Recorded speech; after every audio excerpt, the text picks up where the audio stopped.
As usual, I am here with another Indian polity video. In this video, we are discuss about our constitution's part number 4 and DPSP, Directive Principle of State Policy, राज्य के नीति निर्देशक सिद्धांत।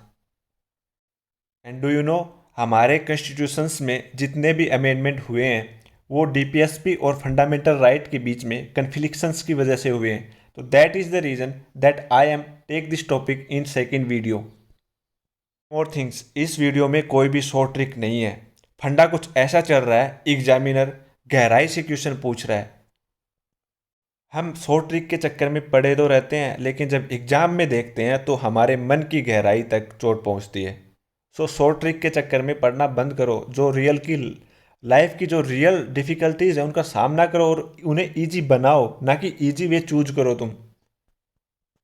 चलिए शुरू करते हैं। आज का टॉपिक है directive principle of state policies, DPSP, राज्य के नीति निर्देशक सिद्धांत। Granville Austin has described the directive principles and the fundamental rights describe as the conscience of constitutions. ये नाम ध्यान में रखना है, ग्रेनविल ऑस्टिन्स। ग्रेनविल ऑस्टिन ने हमारे फंडामेंटल राइट्स और डायरेक्टिव प्रिंसिपल को कंसाइंस ऑफ कॉन्स्टिट्यूशंस यानी संविधान की आत्मा कहा है। जितनी भी लाइनें इस वीडियो में हैं आपको नोटबुक में टेक डाउन कर लेना है। सारी की सारी लाइनें मोस्ट इंपॉर्टेंट्स हैं। अगर एग्जामिनर डीपीएसपी से कोई क्वेश्चन पूछेगा तो इससे बाहर कोई क्वेश्चन नहीं आने वाला है। होता क्या है कि हमारे कॉन्स्टिट्यूशंस ने हमें दो राइट्स दिए हैं, एक फंडामेंटल राइट्स और एक डायरेक्टिव प्रिंसिपल्स। डायरेक्टिव प्रिंसिपल्स भी एक तरह के राइट्स होते हैं। हमारा constitutions DPSP as a right एक स्टेट को प्रोवाइड करता है, वो स्टेट को दिए जाते हैं, जबकि फंडामेंटल राइट्स एक नेटिव को दिए जाते हैं। हमारे संविधान में जितने भी अमेंडमेंट होते हैं वो अधिकतर इन्हीं दो चीज़ों के बीच में कन्फ्लिक्शंस की वजह से होते हैं। सो उनमें आज हम डिफरेंस देखते हैं। अगर डीपीएसपी के दायरे से देखा जाए तो fundamental rights are negative as they prohibit the state from doing certain things. Fundamental rights negative point की तरह कार्य करते हैं डीपीएसपी के लिए, क्योंकि जो फंडामेंटल राइट्स हैं जब उनका वायोलेशन होता है तो कोई भी व्यक्ति सुप्रीम कोर्ट, हाई कोर्ट में जा सकता है, तो वो स्टेट्स को कुछ चीज़ें करने से रोकता है। तो डीपीएसपी के नज़रिए से फंडामेंटल राइट्स नेगेटिव होते हैं। और डायरेक्टिव प्रिंसिपल्स क्या होते हैं डीपीएसपी के नज़रिए से? They are positive as they require the state to do certain things, यानी कि वो निश्चिता करते हैं राज्य कोई भी काम कर सकता है, इसीलिए डीपीएसपी एक स्टेट के लिए पॉजिटिव होते हैं। हमारे कॉन्स्टिट्यूशन में एक फेमस अमेंडमेंट हुआ है। जो कॉन्स्टिट्यूशन संपत्ति का अधिकार था, राइट टू प्रॉपर्टी था, उसे 44 अमेंडमेंट के द्वारा हटा दिया गया, उसे अमेंड कर दिया गया। रीज़न यही था कि फंडामेंटल राइट्स और डायरेक्टिव प्रिंसिपल्स के बीच में कन्फ्लिक्शन चल रहा था। कॉन्स्टिट्यूशंस में अमेंडमेंट करके उसे राइट टू प्रॉपर्टी को फंडामेंटल राइट न करके उन्हें एक कानूनी अधिकार बना दिया गया।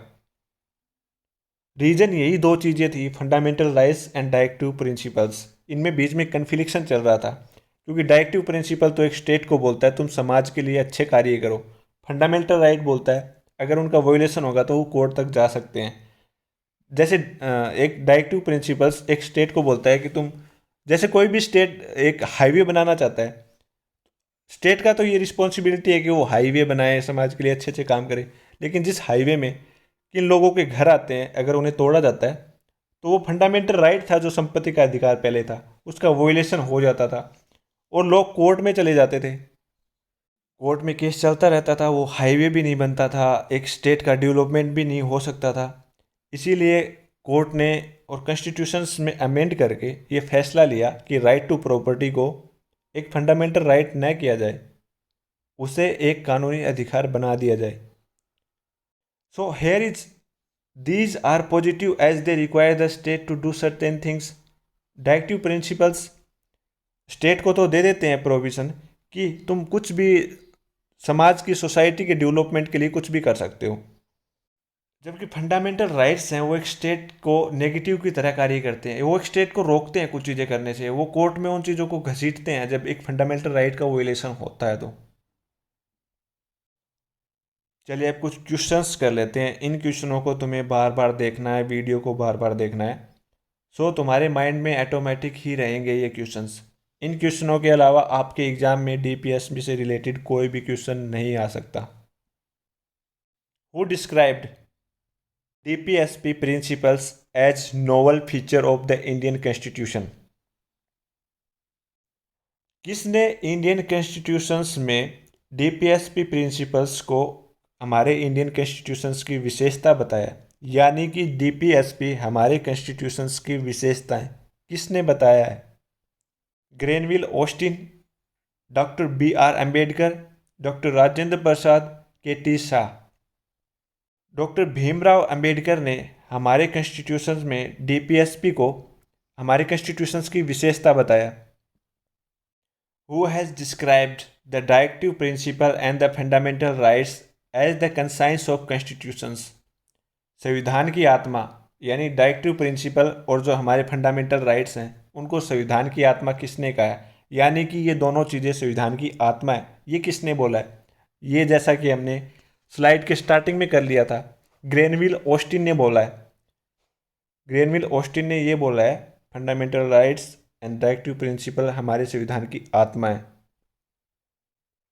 बार बार रिपीट करने का मीन यही है कि तुम्हारे माइंड में अच्छे से बैठ जाए। डीपीएसपी से रिलेटेड इससे बाहर कोई भी क्वेश्चन नहीं आने वाला है। Next question, directive principle and state policies are enumerated in which part of constitutions? यानी संविधान के कौन से भाग में डीपीएसपी लिखा गया है?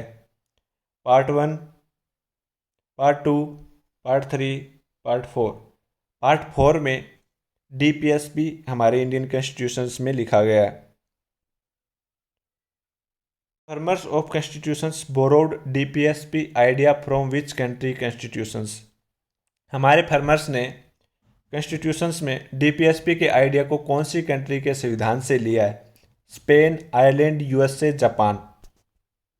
यानी संविधान बनाने वालों ने डीपीएसपी के आइडिया को आयरलैंड के संविधान से लिया है। और क्या आपको पता है आयरलैंड ने कौन से संविधान से लिया है? आयरलैंड ने स्पेन के संविधान से लिया है डीपीएसपी के आइडिया को। रीजन ये आता है कि हम सीधा स्पेन से ले लेते, आयरलैंड से क्यों लिया हमने? Which article tell us that every state organize village panchayat and endow them with necessary powers and authority to enable them to function as unit of self government? ये क्या पढ़ दिया इतना बड़ा? इसमें पूछ रहा है कौन सा आर्टिकल ये बताता है कि एवरी स्टेट यानी प्रत्येक राज्य एक विलेज पंचायत को ऑर्गेनाइज करेगा, उसे एक नेसेसरी पावर देगा, अथॉरिटी देगा, फंक्शंस यानी समाज में यानी विलेज में अच्छे अच्छे कार्य करने के लिए, और एक सेल्फ गवर्नमेंट बनाने के लिए। कौन सा आर्टिकल बोलता है? ये बोलता है आर्टिकल 40। यानी आर्टिकल 14 में ये लिखा हुआ है कि प्रत्येक स्टेट एक एक गांव को एक सेल्फ गवर्नमेंट बनाने की एक एनेबल यानी अथॉरिटी देगा। ये आर्टिकल 40 में लिखा गया है। ये है questions. Who recommended that the rights of an individual should be divide into 2 categories, justiciable and not justiciable? Reason ये है कि हमारे डीपीएसपी और फंडामेंटल राइट्स बनाने को यही जो लाइनें हैं इन्होंने ही एडवाइज किया था कि डीपीएसपी अलग होना चाहिए, हमारे फंडामेंटल राइट्स अलग होने चाहिए, जिसमें डीपीएसपी नॉन जस्टिकेबल है। यानी जो हमें स्टेट देना चाहे तो दे सकता है, वरना हम कोर्ट में उसके खिलाफ कोई केस नहीं कर सकती। बल्कि जब हमारे फंडामेंटल राइट का वायलेशन होता है, जब हम कोर्ट में केस कर सकते हैं, इसीलिए फंडामेंटल राइट जस्टिकेबल है और डीपीएसपी नॉन जस्टिकेबल है।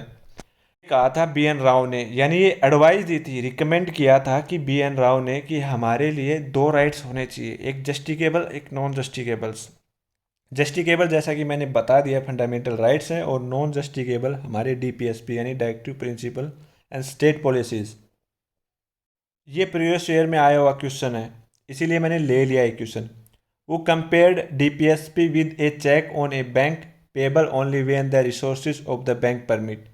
क्वेश्चन पूछ रहा है कितना अच्छा है। किसने कहा था कि डीपीएसपी जो राज्य के नीति निर्देशक सिद्धांत हैं वो एक ऐसे चेक की तरह है जो बैंक में तो रखा है, लेकिन बैंक तभी आपको पैसा देगा जब बैंक के पास पैसा होगा। आपने चेक तो भर दिया है लेकिन बैंक के पास पैसा ही नहीं है तो आपको देगा कहाँ से? ये वर्ड किसने बोले थे? ये वर्ड बोले थे केटी शाह ने। Who contended that DPSP are no better than the New Year's resolutions which are broken on the 2nd of January। यानी किसने कहा कि डीपीएसपी एक ऐसा है जैसे कि हम 1 जनवरी को कुछ बोलते हैं कि मैं कल से स्टडी करना स्टार्ट कर दूंगा, आज से स्टडी करना स्टार्ट कर दूंगा, पर दूसरे दिन सब कुछ टूट जाता है, कोई स्टडी नहीं करता, हमारे सारे किए हुए वादे टूट जाते हैं, प्रोमिस टूट जाते हैं। ऐसा किसने बोला था?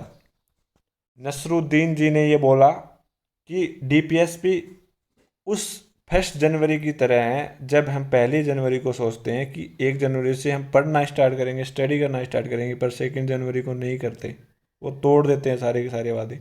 ये नसरुद्दीन ने कहा था। Who described the directives as a veritable dustbin of sentiments। किसने बोले हैं ये वर्ड? ये वर्ड बोले हैं टीटी कृष्णमचारी ने। टीटी कृष्णमचारी ने ये वर्ड बोले हैं। Who described the directive as a veritable dustbin of sentiments।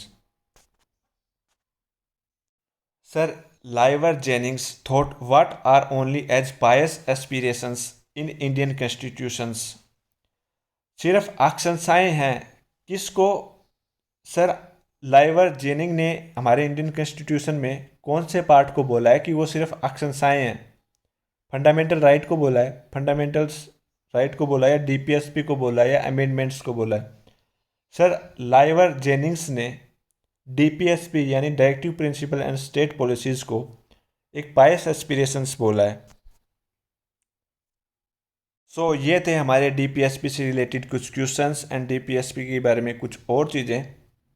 Video की डिस्क्रिप्शंस में आपको पीडीएफ का लिंक मिल जाएगा, से जाके के पीडीएफ डाउनलोड कर लीजिए और पढ़ लीजिए, स्टडी कर लीजिए। Thank you, Ram Ram.